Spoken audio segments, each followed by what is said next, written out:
Hello everyone! Welcome to my YouTube channel. It's me again, Chari TV, for today's vlog. Ayan guys, magluluto po tayo na isa na namang panibagong dish. Ito yung mga ingredients natin gagamitin. Meron na po tayo ditong shredded cabbage, carrots, sayote, onion, garlic, spring onion. Ayan yung pancit natin ginagamit. Ayan, magagamit po tayo ng 3 egg, cornstarch, salt and pepper to taste, oil for frying, and soy sauce for another taste. And then magagamit po tayo ng tubig. Ayan, wag na po natin patagalin to. Simulan na po natin. Ayan, nagpainit na po tayo dito ng ating pan. And then mag-add na po tayo dito ng konting oil. Let the oil heat. And then susute na po natin yung ating garlic hanggang sa maging aromatic ang kanyang amoy. Next naman is i-add na po natin yung ating chinap na onion. Ayan. Saute din po natin ito hanggang sa maging translucent na po ang kanyang itsura. Ayan na po sila guys. Ayan. Next naman is i-add na po natin yung ating sliced pork. Ayan. After natin i-saute ito ng ilang minutes,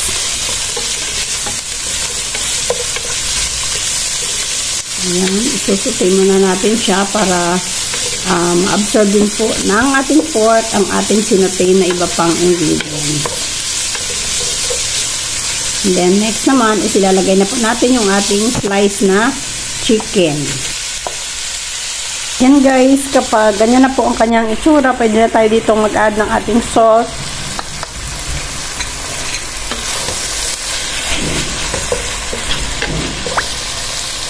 At yung ating pepper para sa ating panimpla. Then mag-add na po tayo dito ng konting soy sauce para magkaroon na po ng lasa ang ating mga nilagay na mga ingredients.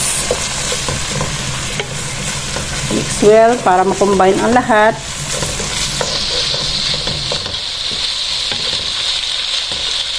Then pwede nating i-add dito yung ating tubig para mailaga na po natin at mapatender yung ating nilagay na pork at yung ating chicken. Ayan, i-cover lamang po natin at i-simmer ng ilang minuto. And then after ilang minutes, ayan guys, nag-add na po tayo dyan ng ating pansit. Nakalimutan ko po siyang i-vlog dahil na-off po yung ating camera. Kaya ayan guys, ipakita ko na sa inyo. Ayan, medyo fresh pansit po yung ating ginamit dito para lalo pong sasarap ang ating lulutuin.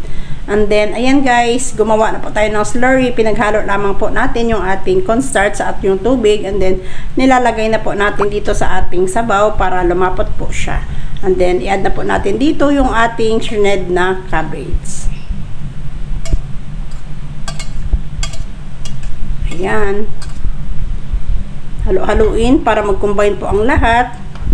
Kung makikita po natin, ayan, medyo malapot na po yung ating sabaw para lalong masarap ang ating linutong dish. Ayan. And then, mag-add na po tayo dito ng ating beaten egg. Ayan, yung 3 egg na ating pinakita kanina. Ayan, binit lang po natin at ilalagay na po natin dito sa ating niluto. Pero bago natin ilagay yung ating egg guys, make sure na naka-turn off na po yung ating apoy para hindi na po ma-overcook yung ating ilalagay na itlog. Ayan. Halo-haloin lang ng konti and then, ayan guys, ready na po yung ating nilutong special na dish for today's vlog. Ayan siya guys. And then, para sa ating final touch, ayan, naglagay lamang po tayo dito ng spring onion. Ayan, para lalong mas mapaganda at mapadagdag sa ating kulay. At ito na guys, our special lumi is ready to serve. Ayan na po siya oh, 'di ba? Tamang-tama po ito sa maulan na panahon dahil medyo maulan po sa amin dito ngayon. Ayan.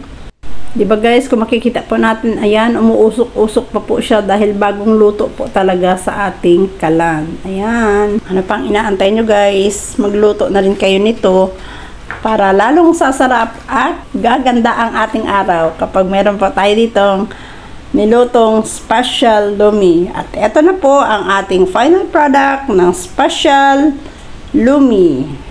Ayan. Sa mga hindi pa po nakapag-subscribe, subscribe na po kayo sa aking channel and hit the notification bell para updated po kayo sa mga bago pa nating upload ng mga videos. Maraming salamat sa inyong walang sawang panonood at suporta sa aking channel. God bless everyone!